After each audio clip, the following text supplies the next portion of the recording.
ఇప్పుడు జనరల్‌గా ఒక హోమ్ లోన్ తీసుకొని మనకి every month EMI for example ఒక 50,000 ఈఎంఐ కడుతున్నాం అనుకోండి నెల. ఒక రూ. 1,00,00,000 ప్రాపర్టీ తీసుకొని.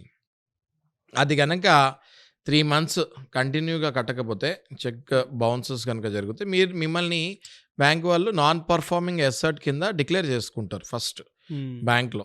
చేసుకొని బ్యాంక్ నుంచి ఒక లెటర్ డిమాండ్ నోటీస్ రూపంలో షూట్ చేస్తారు. 13 సబ్ క్లాస్ 2 అంటారు అది సర్ఫేసీ యాక్ట్‌లో. ఓకే.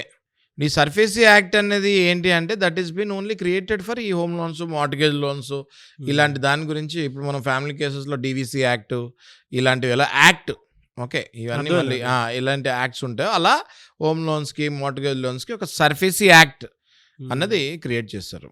ఓకే. ఇప్పుడు ఈ సర్ఫేసీ యాక్ట్ ఏం చెప్తది? బారోవర్స్ అండ్ క్రెడిటర్స్‌కి డిస్ప్యూట్స్ ఎక్కువ జరగకూడదు. పబ్లిక్ మనీ కదా బ్యాంక్‌లో ఉన్నది. ఎంత తొందరగా సాల్వ్ చేసుకోవాలి.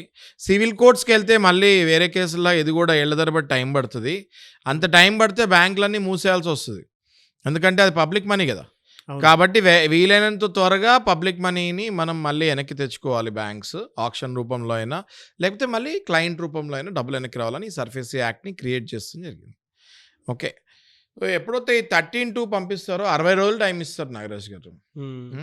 మన వాళ్ళు ఏం చేస్తారంటే ఆ 13(2) నోటీస్‌ని చింపి అవతల పడేస్తారు. చాలామంది ఆ 13(2) నోటీస్ రాగానే పిల్లి కళ్ళు మూసుకొని పాలు తాగుతున్నట్టు నోటీస్ రాగానే అటు ఇటు చూసి చింపేసి పడేస్తారు పక్కకి. బ్యాంక్ వాళ్ళు ఏం చేస్తారు అందుకనే ఇంకో నోటీస్ పంపిస్తారు 13(4) అని. అది ఎలా పంపిస్తారు? అదే రూపంలో పంపిస్తారు. ఇంటి దగ్గరికి వచ్చి గోడ పైన అతికిస్తారు. ఓకే. అంటే ఆన్ పేపర్ మీ ఇల్లు జప్తు అయిపోయింది. సింబాలిక్ పొసెషన్ అంటారు. సెక్షన్ 13 సబ్ క్లాస్ 4 అది. ఓకే. అంటే సింబాలిక్ పొసెషన్ ఆన్ పేపర్ మీ ఇల్లు జప్తు అయిపోయింది. ఇంకా నెక్స్ట్ స్టెప్ డైరెక్ట్ ఇల్లుని జప్తు చేస్తాము అదే 45 డేస్ టైం ఇస్తారు నాగరాజ్ గారు. అప్పుడు కూడా 45 డేస్ టైం ఇస్తారు.